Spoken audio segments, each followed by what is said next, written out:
he said he said something that was probably the truth at the time. That's something I like to talk about. I like the word truth. The truth changes all the time. You know, like at one time, it was true that we didn't have airplanes, you know. And it was true that we didn't have the electric light, and we didn't have this, and we didn't have that. And then it became true that we do have it. So the truth changes.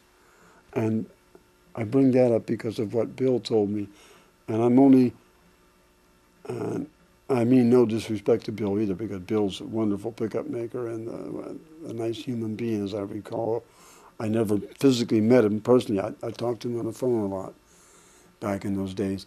And I think, if I recall correctly, Bill said, that's an interesting idea, Carl. You know, he said, but at that time, he thought extending the magnetic field that far, you would lose the low end. And that's what I mean. At that time, that was probably the truth, because he didn't know how to do that, or it wasn't being done. You know, of course, later on, I don't know that much about pickups or how that works, but evidently somebody found out how to do it, because a lot of people do it now, you know. So that, looking back at Anthony's comment, and I'd seen that comment in a couple of books, and I was kind of taken back by it, because it just ended right there. The spacing was too tight. Well, there was a reason for that. And there's a couple of them right there. You know, getting a pickup was almost impossible. The EMG didn't exist. Bill told me that story. I just told you. DiMarzio wasn't making pickups, as a matter of fact. And I know Larry won't mind me telling you this story, but Larry was actually helping me in my shop. He wasn't working there, but he'd come in. I didn't know much about wiring, how to do out-of-phase circuits or split coils or whatever I had to do. And Larry helped me with a lot of that stuff. He was actually working on designing some pickups and stuff, but he wasn't DiMarzio Industries yet. His vice president, Steve Blucher, was in fact working with me, and so there was no DiMarzio to talk to about a 6-string bass pickup. There was only Fender and Gibson and a few companies that, and when I talked to them, and I did talk to them, I called them and asked them, and they literally laughed at me and just said, you know, I don't know if they laughed at me. I don't think that probably, we'll take that out. I think they just kind of nixed it, you know, wasn't something that they were interested in at the time. So I was left with, where am I going to get a pickup for this instrument? You know. I just read recently in Jim Roberts' American Basses book, where Vinny Federo mentions something about, you know, he wished he had the choice of pickups back in the 80s like they do now, because there's all kinds of stuff out there right now. My hat's off to you, Vinny, but you should have tried it back in 1974 when there was absolutely nothing. There wasn't even a pickup, let alone, you know, anything at all. At least by the 80s, there was something, you know. Back in 1974, no one was doing it. And that, I say that with all respect to Vinny and everybody else who makes, because I know making instruments, no matter who does it, it takes a lot of work, and you pay your dues all the way down the line. We all do that, you know. But, you know, in 1974, when the bass didn't even exist and I was trying to do it, and I was trying to help Anthony as much as I could.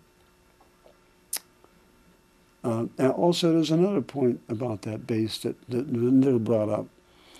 And Anthony may not remember this, but it's true. I do recall him telling me that when I told him I was going to trouble with all this spacing business because I couldn't get a pickup,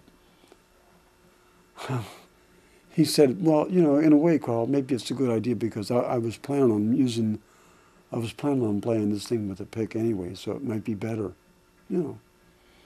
So those are a couple of points that I don't think were ever mentioned in any books. And the pickup, by the way, that we did use for that bass, we finally got something that would cover at least that area, was made by my friend Attila Zolar.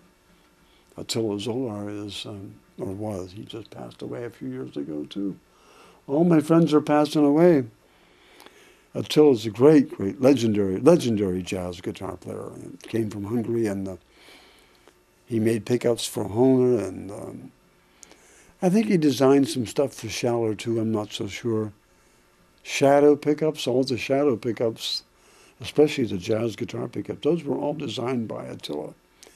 So Attila, when I asked him about this little project, he said, well, I'll see what I can do. And he gave me the same story about the low end disappearing, you know. I don't think it was a story. Like I said, it was probably the truth at the time. They just didn't know how to do it. And anyway, he made a pickup that would cover whatever area we came up with, you know. He made it work somehow. And Greg Bennett had a friend, John Randall, I think his name was, who was an electronics engineer.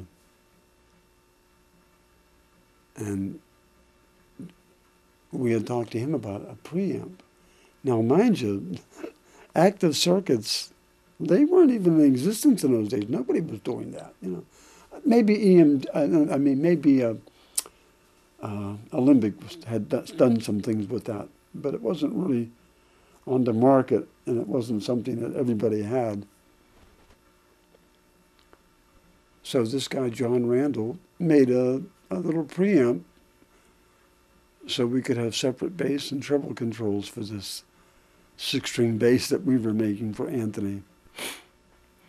It was a little noisy and it wasn't perfect, but it did work. And yeah, so I just wanted to make all that clear. Like, there was a lot of things that were just that are never brought up in any of those books that I've ever read. That most of it, like I said, was just Anthony's comments, and that was the end of it, you know. And when they interviewed me about it, and I said what I just said here, it doesn't seem to be of much interest to these people who wrote, so they didn't print it, you know. Anyway, I thought I would just take this opportunity. My friends tell me I have an audience out there, so I'm doing. That's another reason why I'm doing this video, is to clear up some things and let people know the truth as I remember it. You know. There was also a question of strings on the 6-string bass. You know, where are you going to get strings? You know, and how do you decide what even the dimensions would be? You know, since it didn't exist at all. You know.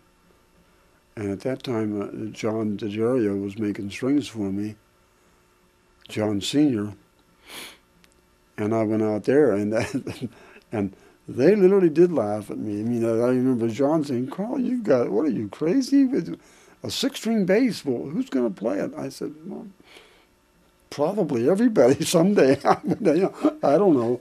It seemed like a good idea, but definitely a crazy idea, like I said, you know, but I started thinking, the more I got into it, the more I could see where it was going to maybe do something. And I remember having a lot of problems trying to convince John to make me a string. And he asked me, how big do you think it would have to be? And I said, oh, I don't know. Maybe a 130. As soon as I got these, oh, no, well, you can't do that. No, I can't. That would be blah, blah, blah, this, whatever his reasons were, I don't recall, but he fired a lot of stuff at me, and I said, well, John, what do you think the biggest string you could make? And as I recall, it was a 120. I think that was the size that we put on Anthony's bass.